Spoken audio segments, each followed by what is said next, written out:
Rádio Amintas, uma rádio educativa. Apoio Raiz do Projeto. Fone 3666-2739. Boa noite a todas e a todos que estão nos acompanhando. Meu nome é Solange Duarte, sou professora de matemática e sou filiada à Rede Mulheres Negras do Paraná. A Rede Mulheres Negras é um espaço onde a gente vem para discutir as questões pertinentes a nós, as questões de gênero e raça, que são pautas que têm que ser trazidas, e tem que ser qualificada nas discussões, em especial, como estamos aqui falando para um público da educação, em especial na educação. Então, é um momento, assim, para nós, muito importante. Eu quero, novamente, parabenizar o trabalho que a Rádio Amintas desenvolve, com todos os temas que vocês têm buscado trazer para as pautas de escola e para todas as dimensões que qualificam o ser humano. Então, para a gente, assim, é um privilégio estar aqui e, novamente, eu quero agradecer ao convite. Boa noite a todas. Eu sou a professora Cleci Martins, sou formada em Matemática e Ciências Sociais, ativista da Rede Mulheres Negras do Paraná, e estou nesse debate que envolve questões de raça e gênero de forma interseccional, devido aos motivos que muitas vezes afastam as mulheres negras do debate do movimento feminista ou do debate do movimento negro. Então, a minha escolha pela Rede Mulheres Negras do Paraná se dá devido à atual conjuntura que nós, mulheres negras, estamos expostas. Percebamos as formas que o racismo atua na vida das mulheres e homens negros. Ele nos coloca numa posição, nos afastando dos nossos direitos básicos, inclusive do direito de existir, do direito de comer, do direito a ter acesso à educação de qualidade, do direito a ter acesso à moradia. E essas ausências acabam implicando de forma direta nas nossas vivências e na nossa saúde. Não só uma saúde física, mas a saúde mental.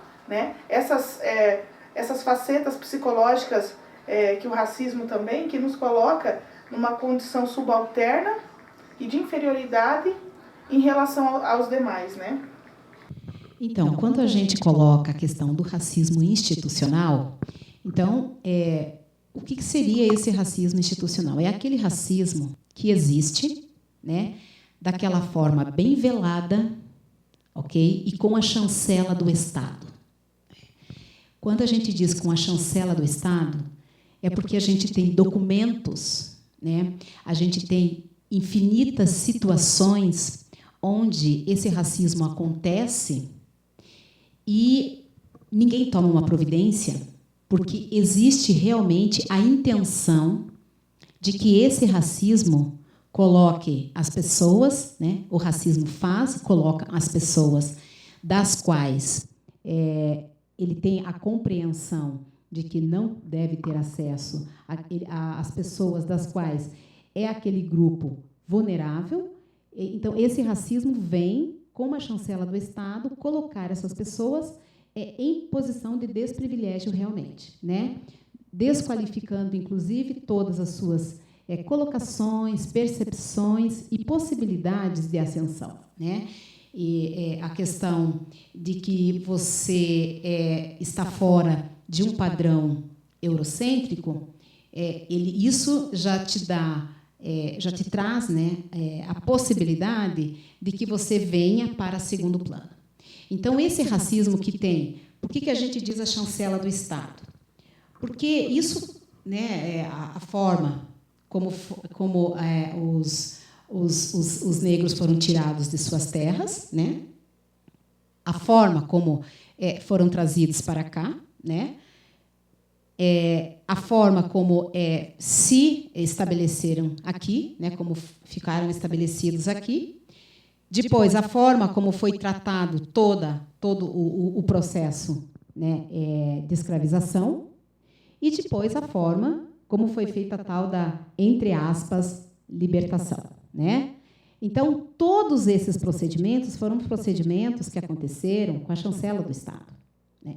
E, portanto, tudo que, além de todo esse procedimento, e, inclusive, e todas as consequências disso, então, também tem o aval do Estado. Então, as consequências de tudo isso vêm com o aval do Estado, por isso, institucional. A forma que a Solange colocou aqui do racismo silenciado, racismo velado no Brasil, e como o Estado contribui para esta situação, é interessante que a gente perceba também que o capitalismo, que a forma colonial na qual o Brasil está inserido, esta é a estrutura, né? Esta é a estrutura que está posta. Então, se o racismo ele se desse no Brasil de forma nítida, onde as pessoas soubessem, eu sou racista, ou saíssem por aí às ruas, eu sou racista, eu não sou racista, eu ando com pretos, eu não ando com pretos, seria, com toda certeza, mais fácil da população negra brasileira hoje conviver com um debate racial. A dificuldade que nós enfrentamos para poder encarar o racismo hoje e trazer esse debate para um cenário nacional, desde das nossas rodas de conversa com amigos, com a família, na escola, a dificuldade em falar disso no Brasil é o que impede a população negra de ter acesso aos seus direitos. E as políticas adotadas pelo Estado brasileiro, desde a sua formação, as políticas de branqueamento, né, acreditando-se que o Brasil é o país do futuro e que uma hora vai dar certo esse país formado por mestiços e negros, essa intenção de nos branquear para nos tornar sujeitos, né, é uma prática que vem sendo adotada até hoje, com o extermínio, inclusive, da nossa juventude negra, né? A quantidade de jovens negros que morrem no país é mais que se nós estivéssemos em guerra, né? No entanto, a morte de um negro ou de uma negra não causa a mesma comoção nacional que causa a morte de um imigrante branco, por exemplo, né? Como os dados agora apontados, né, demonstram que o quê? Que a violência doméstica contra as mulheres brancas diminuiu 10%. Já em relação às mulheres pretas, esse índice subiu 54%. Não é que, de repente, esse índice tenha subido. No entanto, o que acontece é o quê? Que hoje as mulheres negras estão tendo, de certa forma, né, através, inclusive, dos movimentos sociais, das redes sociais, formas de divulgar as violências que nos acometem diariamente, né? Então, o silenciamento do Estado em lidar com isso, nos tratando numa situação de igualdade os desiguais, é o que acarreta o racismo silenciado e não uma efetivação prática das políticas para a população negra. Porque, embora nós tenhamos, em algumas poucas universidades, o sistema de cota racial adotado, né? Porque no Estado do Paraná, quantas universidades nós temos com o sistema de cotas? Nós tivemos até o momento, né, de cotas raciais. São mínimas. Então, grande parte da nossa população ainda não consegue adentrar esses espaços de poder, né? Então, isso é muito complicado porque você não vê uma lei sendo efetivada e sendo garantida o acesso a terras para a nossa população está na Constituição. No entanto, esse direito não é garantido. Nós vemos até hoje os nossos quilombolas fazendo os debates raciais, né? E, no entanto, não há um avanço nessa pauta no cenário. Nós já temos mais de 100 anos de um pós-abolição. E aí, quando a gente traz, diante dos elementos que a professora Cleci traz, então a gente pensa o seguinte: o que vem a ser, então, esse implicador na saúde, né? Então, quando a gente discute a questão da saúde, a gente já sabe de antemão que a saúde ela não é apenas a ausência de dor, mas saúde é a garantia que você tenha de você ser feliz, de você ser um sujeito, de você ser uma pessoa reconhecida. E, portanto, para que isso aconteça, você precisa ter garantias mínimas. Você precisa ter educação, né? Você precisa ter lazer, habitação, você precisa ter segurança, que nós sabemos que nós temos uma segurança, né, nesse nosso Estado Nacional, nós não temos uma segurança para a nossa proteção, né? Você não tem uma segurança que vai garantir a sua proteção, mas você tem uma segurança que vai te flagrar, né? Você não tem a segurança como um elemento que te busque e que te dê garantias de sobrevivência. Não, principalmente quando a gente se fala da nossa juventude negra. Quer dizer, existem aí termos que a gente conhece acima de qualquer suspeita. Isso significa o quê? Isso significa que quem é acima de qualquer suspeita e que, portanto, tem alguém que é suspeito de tudo. Quem é o suspeito de todas as situações? Né? É o nosso jovem negro, é o nosso negro, é a nossa negra. Quer dizer, como é que você pode ter saúde, certo? Se você vive nesse estado de alerta o tempo todo, onde nada você pode, né? Como é que você pode ter saúde se existe um racismo ambiental? Ou seja, não se tem políticas públicas em determinados espaços. Bom, aí você vai observar quem é a população, a grande maioria da população que vive nesses espaços onde você não tem o mínimo de saneamento básico, onde você não tem escolas, onde você não tem posto de saúde. Aí, coincidentemente, você vai lá olhar quem está, né, nessas áreas, quem vive nesses espaços é a população negra. Ou seja, então você tem uma forma de racismo também. Por quê? Porque você, ao invés de aplicar nas políticas públicas, não. Você aplica em outros elementos, e aí você vai fazer um outro nível de discussão e você deixa a desejar novamente essa mesma população. Então, isso, gente, é uma forma de racismo, de você não investir, né? Você não investe as políticas públicas sabendo que essa é uma população que precisa, né? E a professora Cleci levantou aqui um pouquinho a questão das cotas. Nossa, no estado do Paraná, por exemplo, a gente já tem debatido, nós já estamos o quê? No 12º ou 13º encontro de educadores negros. A coisa não caminha, não sai do lugar. Isto, os professores podem não se aperceber, mas isso é uma forma de racismo. Por quê? Porque te tira da sua zona de conforto. A discussão do racismo, ele implica na discussão de poder. É isso. Racismo você manter essa situação de racismo é uma forma da manutenção de poder. Quando você põe o racismo em pauta, quando você discute o racismo, você traz para a mesa de discussão a possibilidade de ideias, da troca de ideias. Quando você traz a troca de ideias, se o seu argumento é frágil, você tem aqui uma relação de poder, né, que fica fragilizada.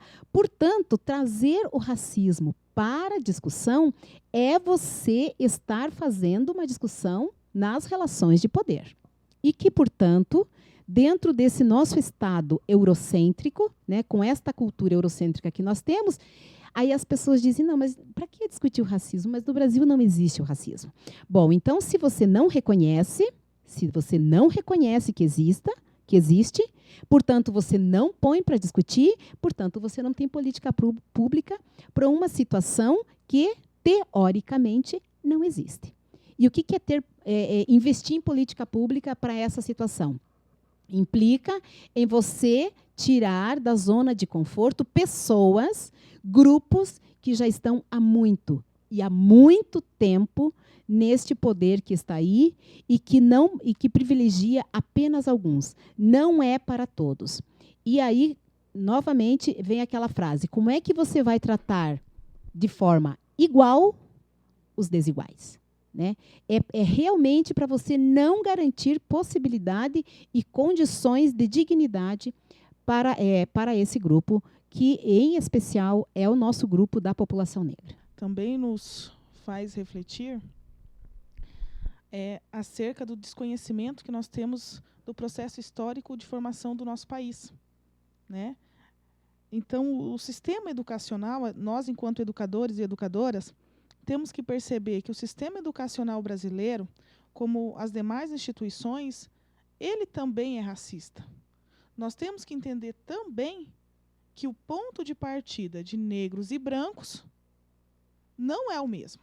Se o ponto de partida de ambos, a chegada nesse país não foi da mesma forma, como que hoje, né, nós podemos competir em pé de igualdade e como que nós podemos alterar esse sistema? Né? Então, perceber que nós que algumas pessoas ainda olham para o indivíduo, para a indivídua negra, e não percebem enquanto um indivíduo, um sujeito de direito, um sujeito pensante, né? Porque o nosso corpo, ele é estético, ele é político, o corpo negro é um corpo que fala por si só, e ele vai carregando todas as nossas dores, toda a nossa história, e a partir do momento que nós não nos silenciamos perante ao racismo, que nós nos assumimos, que eu sou uma negra, mas eu não sou uma negra que eu quero discutir pauta de branco, eu quero discutir a pauta preta e a pauta das minhas mulheres. Eu quero que o meu povo continue a existir, que o meu povo continue a ter saúde, porque senão nós seremos exterminados pelo sistema. Ou seremos indivíduos que não saberemos a nossa história. Então, a escola assumir isso é o primeiro debate que eu sempre falo, perceber quanto os educadores e as educadoras são conservadores, o quanto que nós somos racistas, porque nós somos forjados, os aparelhos ideológicos que o Estado utiliza, que o capital utiliza, eles são forjados no racismo. Então, o educador e a educadora perceber que eu sou racista e eu preciso mudar essa minha prática diária, aí nós conseguiremos ter um avanço dentro do sistema educacional e principalmente dentro das escolas.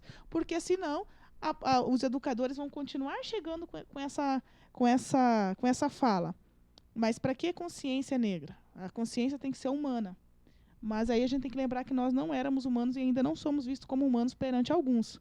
Né? Ou lembrar que nós somos negros 365 dias do ano, que muitos acabam se esquecendo e trazendo para agora, ou achando que, de repente, faz uma bonequinha ali e acha que aquela bonequinha não tem história. Trazem uma dança, que dizem dança negra e não sabem a história das nossas danças, né, que tem a ver com o aspecto religioso. E possibilitam a manifestação religiosa. Isso. Aí, então, assim, eu quero apresentar uma dança lá na minha escola, quero trazer as bonecas, mas, gente, nós não vamos falar de religiosidade. Nós não vamos falar do candomblé aqui, nós não vamos falar de umbanda, nós não vamos falar da tiazinha que está ali na esquina.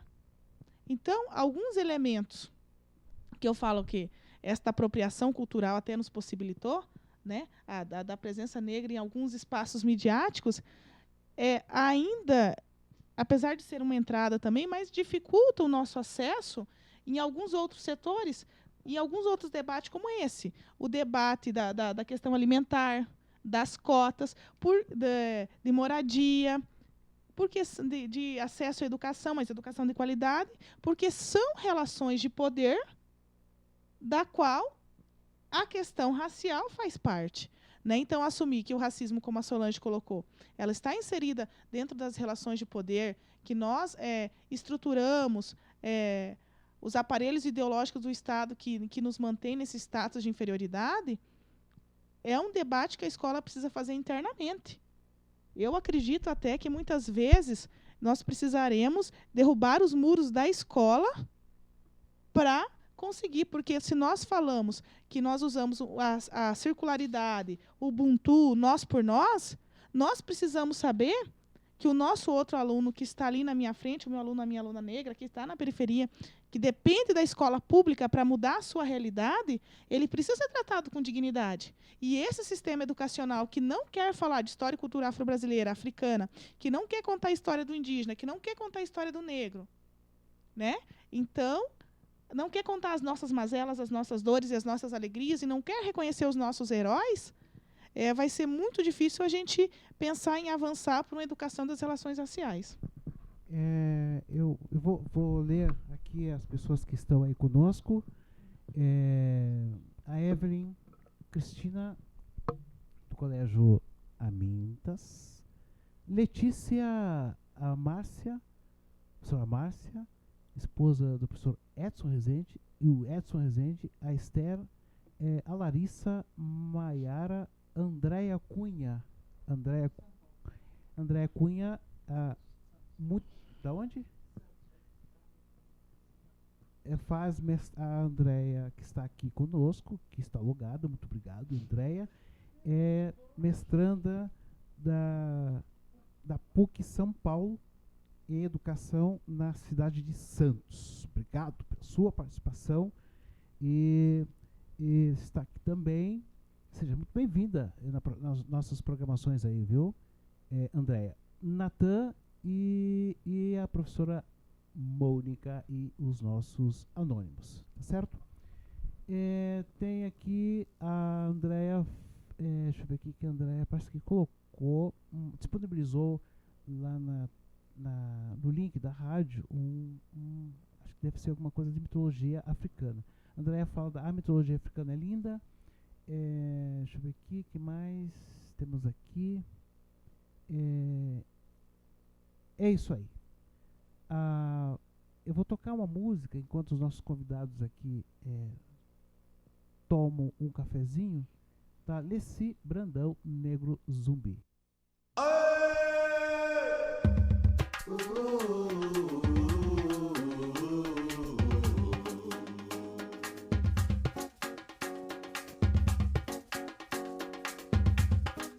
Zumbi, o teu grito ecoou no quilombo dos Palmares, como um pássaro que voou, tão liberto pelos ares. Um grito de dor e de fé ficou registrado na nossa história, pela luta, pelo axé, pela garra, pela glória. Negro zumbi, negro zumbi, negro zumbi, negro zumbi. Contra a força inimiga, a defesa da família, lá na Serra da Barriga, permanente uma vigília. Foi preciso o tombamento pela identificação, foi o reconhecimento dessa terra na história da nossa nação. Negro zumbi, negro zumbi, negro zumbi, negro zumbi. Quem te faz homenagem é a banda Afro-Mandela, da cultura da raça essa banda é sentinela. Quem te faz homenagem é a banda Afro-Mandela, da cultura da raça essa banda é sentinela. Zumbi, o teu grito ecoou no quilombo dos Palmares, como um pássaro que voou, tão liberto pelos ares. Um grito de dor e de fé ficou registrado na nossa história, pela luta, pela axé, pela garra, pela glória. Negro zumbi, negro zumbi, negro zumbi, negro zumbi. Nós temos que, lembrando então que o nosso tema de hoje seria então o racismo institucional como determinante de saúde e o papel da mulher negra, né? Como nós discutimos com um público da educação, portanto, é fundamental que a gente busque um elemento assim que é determinante para essas mudanças que a gente busca. Retomando que nós temos uma categoria, né, categoria de professores, professoras, basicamente, é esmagadoramente feminina, né? E que, portanto, essas discussões, né, precisa passar, então, pela sensibilidade das pessoas que têm as possibilidades de fazer essas mudanças. Eu faço aqui um apelo, né, no sentido de que as grandes mudanças, as grandes transformações se dão pelo desejo de querer fazer, né, pelo desejo de querer mudar. É pelo desejo, né, de buscar a equidade, né. Quando a gente fala de equidade, a gente está dizendo que a gente quer que tratem, né, os desiguais, né, de forma a atingir a equidade, né. Então, a gente já não quer mais, já não cabe mais esta conversa, né, de que todos são iguais, de que todos têm o mesmo direito, de que as políticas estão aí, né, e que alguns abraçam e que outros não. Então, não é assim, já está dito, já está posto, é assim que acontece. E quando eu falo do apelo e do desejo, eu estou falando com as professoras. Tá? Estou falando com as professoras por quê? Porque nós temos dentro das escolas um número significativo de professoras, de mulheres, né? Quando a gente discute a questão da mulher, a gente discute a questão do filho da mulher, né?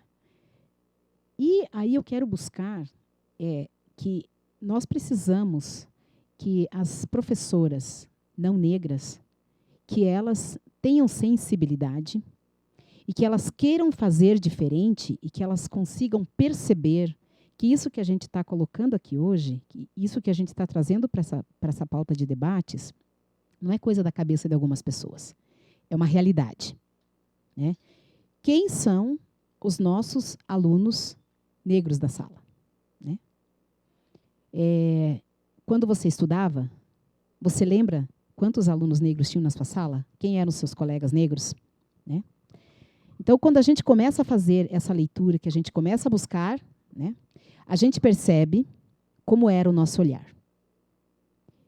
E para que essa situação mude, para que a gente consiga essa mudança, para que a gente consiga essa transformação, para que a gente consiga justiça, para que a gente consiga equidade, quem está no comando do trabalho precisa ter essa sensibilidade. Quando eu digo isso, eu trago aqui a discussão que é fundamental, que é a Lei 10.639 de 2003. Né? Por quê? Porque é muito difícil, gente. É muito complicado a gente ficar sempre batendo na mesma tecla. E aí eu volto a dizer, discutir a questão do racismo implica em mudança de postura. Tá? Então, eu quero aqui trazer que se a gente quer ser respeitado enquanto educador, educadora, a gente precisa começar a respeitar os nossos alunos. Né? Nós precisamos respeitar aqueles que não estão acima de nós, certo? Mas são aqueles em que a gente se coloca numa condição em que a gente pode estender a mão. Então, isso é a sensibilidade. Isso é você buscar justiça, certo?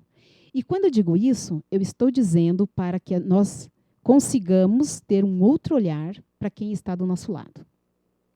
E quando eu digo consigamos ter um outro olhar para quem está ao nosso lado, quando eu quero discutir essa pauta do racismo, eu estou querendo dizer, eu estou querendo buscar que as mulheres elas têm possibilidade de fazer essas mudanças. E por que eu digo as mulheres? Porque a mulher ela tem um papel fundamental nessas transformações. Bom, avante, então, o debate da 10.639 de 2003. Que, na atual conjuntura, também está ameaçada, né, está em risco.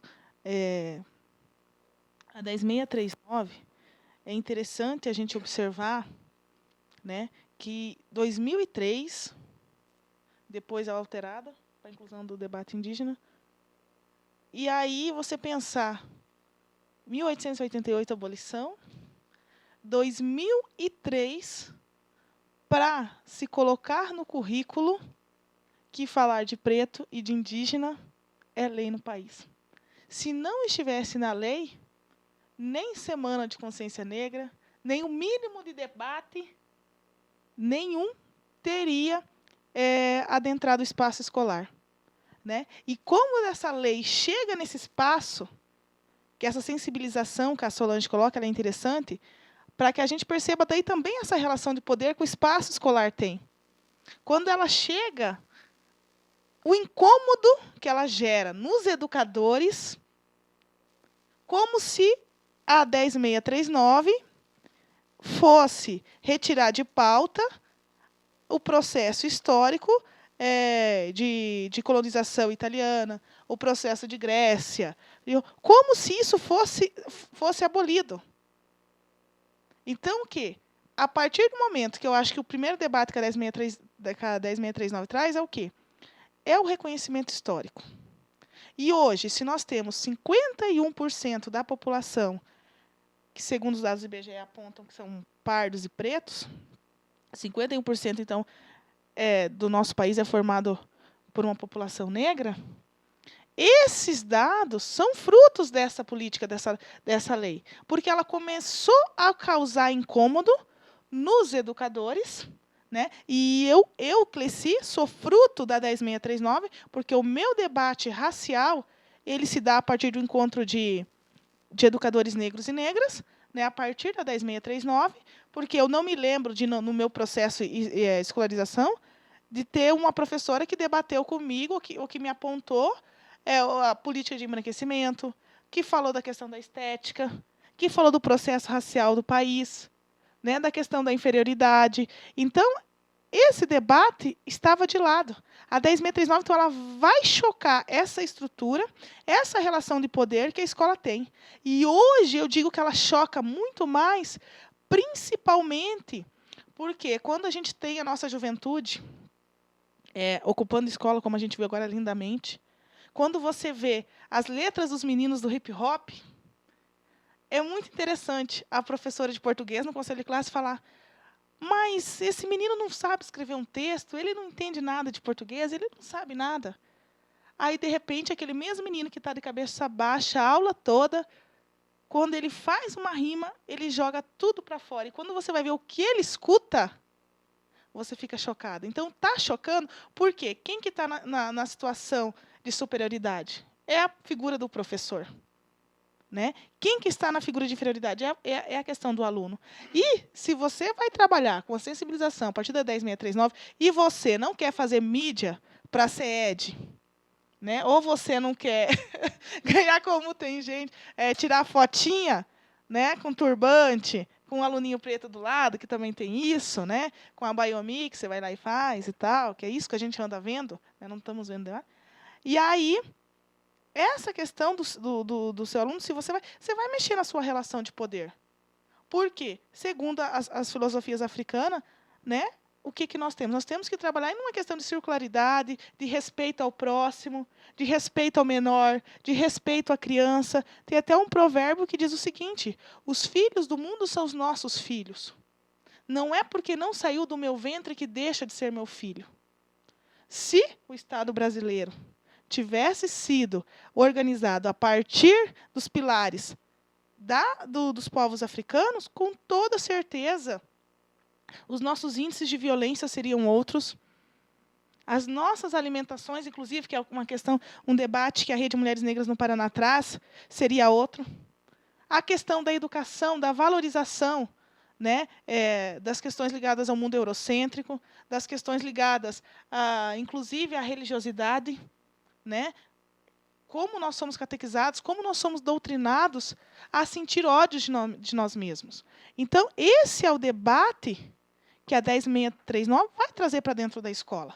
E se o professor não estiver inserido nesse debate, não estiver sensibilizado, não mudar a postura dele enquanto sujeito, enquanto indivíduo, e não perceber aquilo que eu coloquei antes, que ele é um sujeito racista e que ele precisa mudar essa prática, nós vamos ter só mais fotinhas, né? Cleci, mas isso eu não posso mais fazer isso? Pode, você deve fazer, mas você tem que levar o debate em si, porque não adianta ir lá tirar foto, fazer a Baiome, e aí chegar num debate de cotas, numa votação, ou estar lá no banco de fora da escola e falar com o teu aluno negro que ocupou a escola, que está lutando, inclusive, por um direito dele, que esse aluno não é um ser pensante, não ter o respeito a esse indivíduo, porque também nós percebemos isso, que as ocupações da escola, grande parte dos alunos que estavam presentes, frente também eram alunos negros. Então, também tem um debate, né, que o nosso povo preto, né, que nós vamos sendo linha de frente dos grandes embates. E é interessante que a esquerda também precisa perceber isso. Não é só a direita. É os meus amigos da esquerda que não querem reconhecer o debate racial, que não querem perceber ou querem também nos colocar numa caixinha, ali naquela pasta de igualdade racial. Não, eu quero estar na pasta de financiamento também. Eu quero estar em outras pastas que vão alterar as estruturas de poder. Então, eu acho que o debate racial ele não pode ficar nessa coisa da música, só da fotinha. Né? Nós temos que mexer, sim, com as concepções, né? É com o currículo, é falar isso aqui não. E eu acredito numa educação transformadora, porque a educação me transformou e eu vejo que transforma vários outros. Então, eu acho que nós temos que começar a deixar de lado e perceber que isso não está dando certo. Então, nós temos que dar voz, sim, a esses alunos que estão ali pedindo uma outra educação. É isso que eles estão falando. Não é aquele português ali rígido. Ele é importante, ele é. Mas nós temos que envolver aquele nosso aluno que está lá curtindo rap, que sabe fazer uma letra, que sabe fazer uma rima, e não consegue se expressar nos modelos ideológicos que a escola está sendo mantida. E a grande preocupação, até como a professora Cleci coloca, que os nossos alunos estão na linha de frente, a gente só não quer como resultado os mesmos resultados obtidos na Guerra do Paraguai e os mesmos resultados obtidos na Guerra da Secessão, né? Que também eram os negros que estavam na linha de frente. E, nesse sentido, eu quero fazer, então, só um apontamento na questão da importância das mulheres negras, porque, historicamente falando, né, dentro de uma hierarquia, né, as mulheres elas ficam inferiorizadas em relação aos homens, né, por questão histórica mesmo, e a gente acaba tendo assim o homem branco, a mulher branca, o homem negro e a mulher negra, né? Então, a mulher negra fica numa condição realmente complicada, né, socialmente, e a gente precisa buscar, então, esse reconhecimento, esses debates,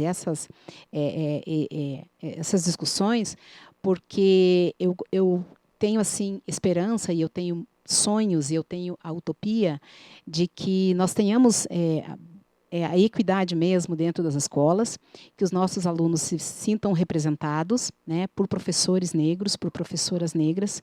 Isso é fundamental, né? Estarmos representados naqueles que estão à nossa frente é muito importante, inclusive é um exercício de aprendizagem, né? É um exercício de cidadania.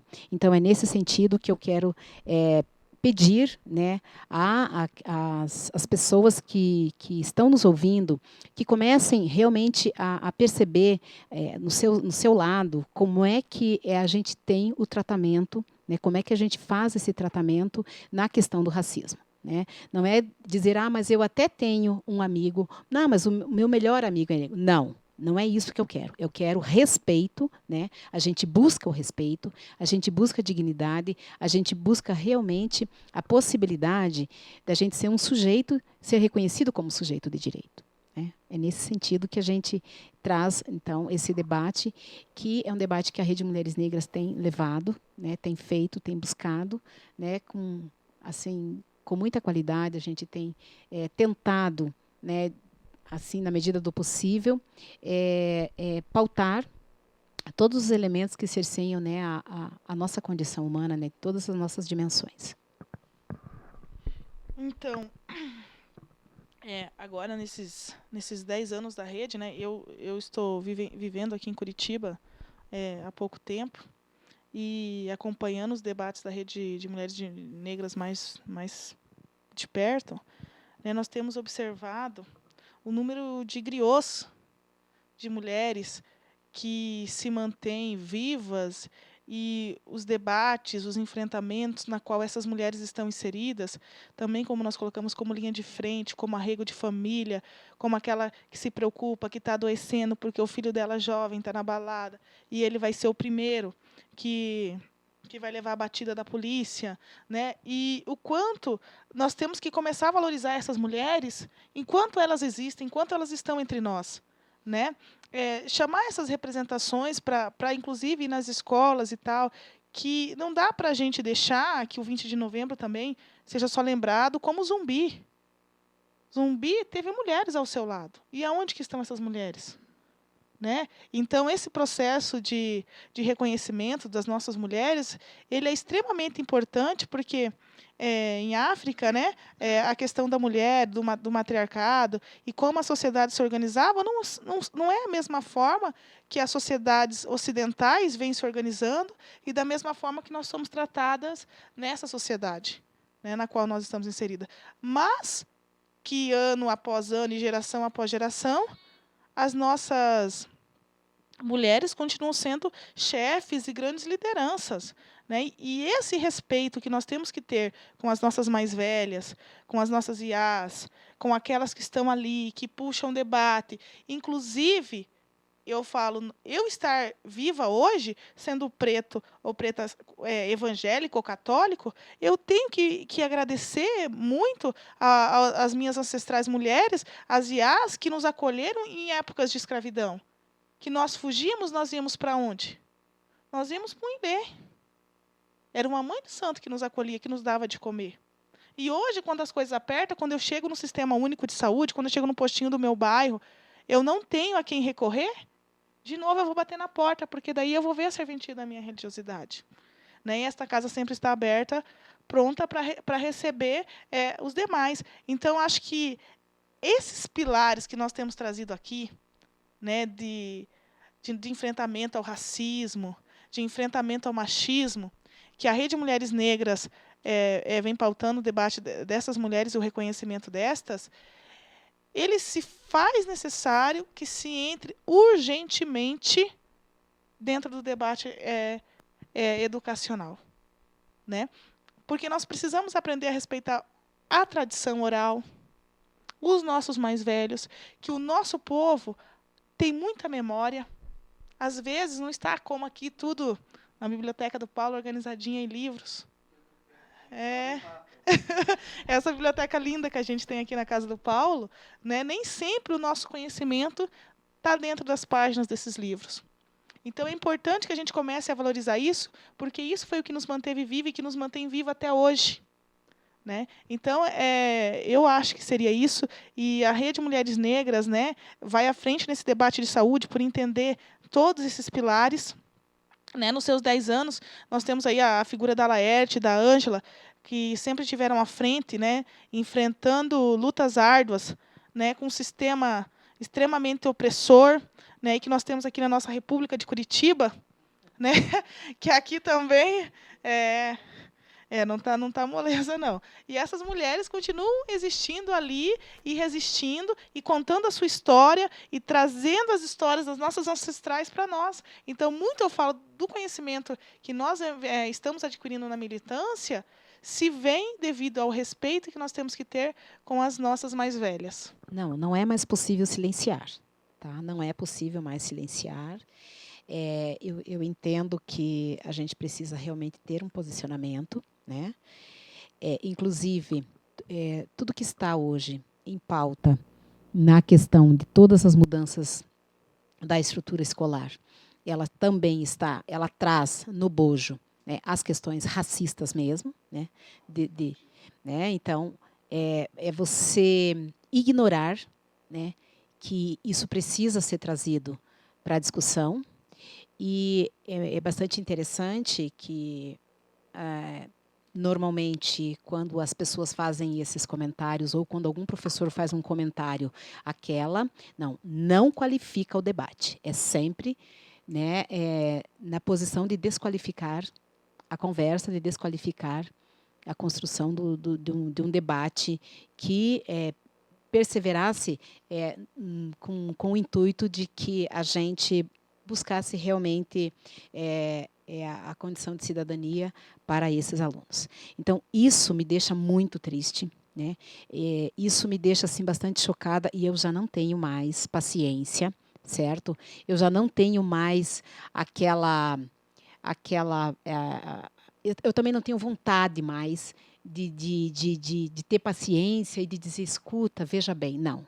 Você já teve o seu tempo, então assume a sua condição e aí nós vamos ter o trato no mesmo nível, certo? Eu não tenho mais essa paciência. Olha, já faz 12, 13, já tivemos 13 possibilidades das pessoas mudarem o seu posicionamento, mas a gente percebe que as pessoas não querem sair da sua condição, né? E que, portanto, a gente precisa com que os nossos alunos tenham condição de compreender a importância desse debate. Né? E aí eu já quero dizer que, se a gente não consegue, né, sensibilizar os nossos colegas, a gente precisa começar a trazer essa discussão, então, no campo da militância com os nossos alunos. Né? E a educação, e a escola é o espaço onde a gente tem professores e é onde a gente tem alunos.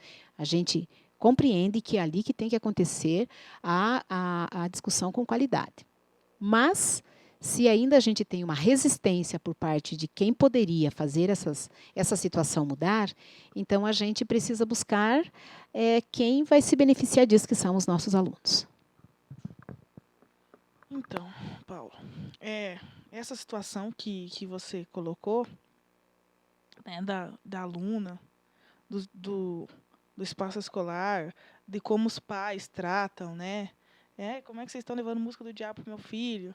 Como que aqueles que pensam diferente na escola também são demonizados, que a gente também passa por isso, né? A partir do momento que a gente é negro, é negra, e leva o debate racial e coloca que a minha pauta, o meu debate, não é secundário à questão de classe. As pessoas precisam entender isso também. Que o debate racial não é um debate secundário à questão de classe. Não, a questão racial, ela embasa o capital. Porque quem produz a riqueza desse país somos nós. E nós, enquanto negras e negras, precisamos aprender a pedir o nosso lugar nessa mesa. É isso que incomoda. Que quando essa menina ela agride a outra, né, é porque ela sabe que isso foi uma questão racista. Mas todo o espaço, tudo aquilo vai dizer o quê? Não, que é uma questão de classe, é uma questão que ela não tem não sei o quê, e vão inventar vários outros fatores. Em nenhum momento essa menina que foi vítima de racismo, ela é apontada como vítima. Que também perpassa aquilo que nós apresentamos no início, que é a dor negra. Né? Que a nossa morte, o nosso sofrimento, ele não causa comoção social. É interessante a gente perceber, é lógico que algumas coisas nos causam, mas ali do meu lado, morre uma criança negra por falta de atendimento, a mãe negra vai lá ter um filho, ela também acaba falecendo. Como que essas mortes, por descaso do Estado, como que essas mortes não são tratadas com o mesmo sentimento? É como se fosse banal. Então, esses dias eu estava matutando sozinha, pensando, depois da abolição, será que nós somos vistos como pessoas, como gente? Eu estou me pensando, se as pessoas nos tratam como pessoas, porque a partir do momento que um corpo negro não tem o mesmo valor que um corpo branco, será que eu sou ser humano para essa sociedade? Será que eu sou gente? Será que eu sou um indivíduo? Ou eu continuo a ser uma massa trabalhadora, alguém que serve para o sistema para enriquecer, para produzir riqueza? Porque eu até brinquei um dia, falei assim, olha, eu infelizmente não fui aluno cotista, espero, né, que os próximos sejam. Mas eu falei assim, eu preferia sim ser herdeira de fazendas, de ter terras. Agora, a nossa parte na história desse país, a gente tem que mendigar para ter acesso ao sistema educacional. Mas a importância dessa mendicância, porque é ele que está transformando. É a partir daí que nós estamos tendo avanços, né, e produção de material, inclusive, para trabalhar com a questão racial. Então, eu sei que isso é importante, mas me choca ainda muito perceber que dentro da escola, um espaço que se diz politizado, a gente ainda vê cenas como essas, e nós vamos continuar vendo até quando?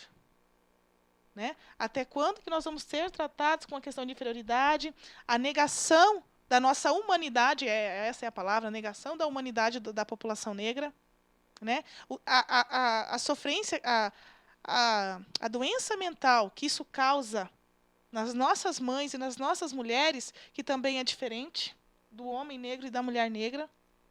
Né? Como que isso nos atinge e como que isso vai modelando a vida do sistema? Porque quando você senta dentro de um consultório particular, você não vê uma cara preta. Vai para a fila do SUS. Vai para o postinho do bairro. É a nossa cara que está ali.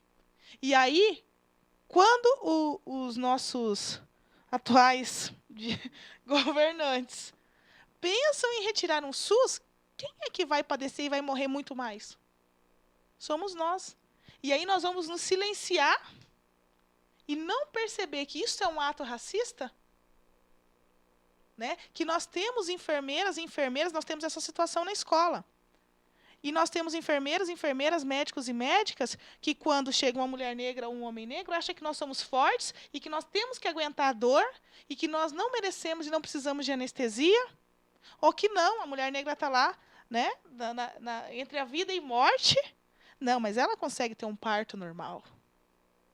Então, essa negligência do Estado para com a nossa população, ela tem que ser colocada em xeque e ela tem que ser um canal forte de, não só, né, nessa mídia televisão aí que as pessoas veem nas redes sociais, mas ela tem que causar, incomodar as pessoas, porque se ela não gerar incômodo, se o racismo não gerar incômodo, inclusive nós, negros e negras, nós estamos sendo condizentes com essa situação. Então, não adianta, de repente, eu ter nível superior, mas tem quantos milhões ali que não tem e continuam morrendo? Muito obrigado pela participação de vocês. Eu que vou agradecer os nossos ouvintes. E eu não posso deixar de agradecer o nosso patrocinador da rádio, que é Raiz do Projeto. E eu não coloquei o jingle, eles vão me matar. Raiz do Projeto é o que tem nos ajudado a manter o espaço da rádio. Certo? Obrigado aí pela Letícia, pela Márcia, pela Esther Souza, pela Larissa, Maiara, o Natan Dias de Moraes, o Leandro, abraço Leandro, Fabiano Marafon, Elisângela e Evelyn e os anônimos que ficaram até agora. A gente passou do horário, a gente se empolgou aqui, mas é que esse tema é empolgante mesmo. Tá certo? E eu agradeço também a Mônica, companheiraça, que sempre está aí conosco, nos ajudando. Obrigada, Solange. Obrigada, Cleci, por vocês estarem aqui nessa noite. Sei que estão cansados, né? Mas ele é fundamental.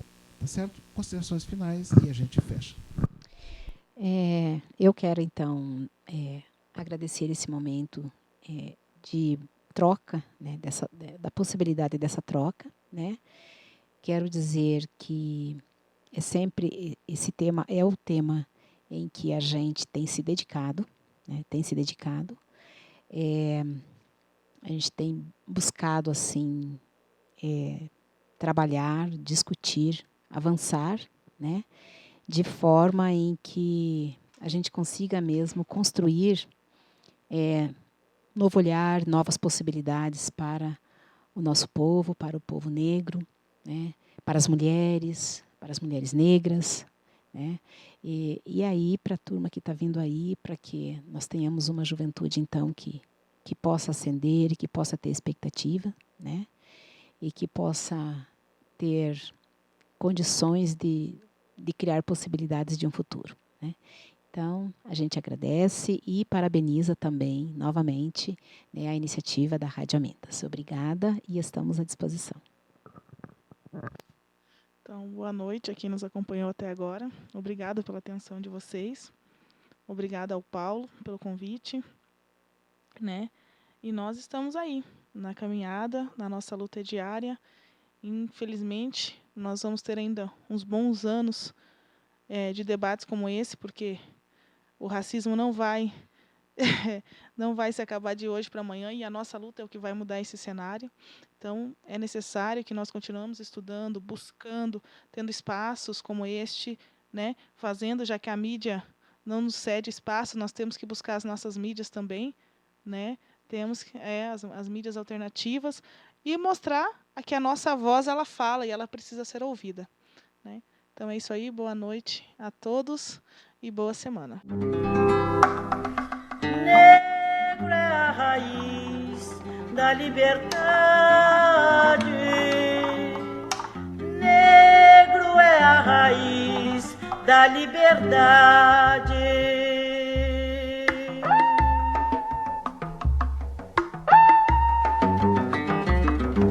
Sorriso negro, um abraço negro, traz felicidade. Negro sem emprego, fica sem sossego. E negro é a raiz da liberdade. Um sorriso negro, um sorriso negro.